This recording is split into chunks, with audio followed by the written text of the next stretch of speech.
मुख्यमंत्री आदिवासी विरोधी भाषण को निंदा निसर्त क्षमा दावी कला बीजेडी एक साधारण सभा सर्वसम्मुखें मुख्यमंत्री मोहन चरण माझी कहते निज लगी से एक शिक्षित और सफा स्त्री खोजुले हेले आदिवासी झील साधारणतः गुरा नुहति किंतु तांकर भाग्य से मयूरभंज सेमती झीलटे पाई विवाह कर मंतव्य पूरा आदिवासी संप्रदाय को अपमान बोली अभियोग करिछि बीजेडी एने बारिपदा जिला बीजेडी कार्यालय में एक सांबादिक सम्मेलन होइछि एथिरे बीजेडी नेत्री सरोजिनी हेम्ब्रम और जिला परिषद अध्यक्षा भारती हांसा जोगदे मुख्यमंत्री विवृत्ति को तीव्र निंदा करने सहित आदिवासी महिला समाज को क्षमा प्रार्थना पई दाबी करिसेंते।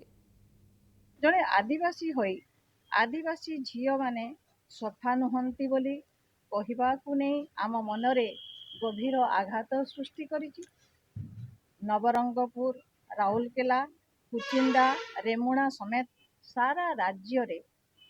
जेतेबेले आदिवासी महिला उपरे दुष्कर्म और अत्याचार बढ़ी चली एवं राज्यर आदिवासी समाज निजको सुरक्षित मने करूनाहांती एही समय रे माननीय मुख्यमंत्री एही मंतव्य ग्रहणीय नुह और मयूरभंज विजु जनता दल यार घोर निंदा करुची। जाति वर्ण धर्म निर्विशेष रे समस्त को समान अधिकार मिलवा कथा तेणु कौटी ना कौटी आमर आदिवासी समाज को ये गोटे आघात पहुँचे तेणु निश्चित भाव में आमे विजु जनता दल तरफ आमे एटा आमे समस्ते कहूचु जे से एथिपाई अक्षमणीय अपराध करिसंती तेणु समस्त आदिवासी जाति एवं ओडिशावासी निकट से क्षमा प्रार्थना करवा।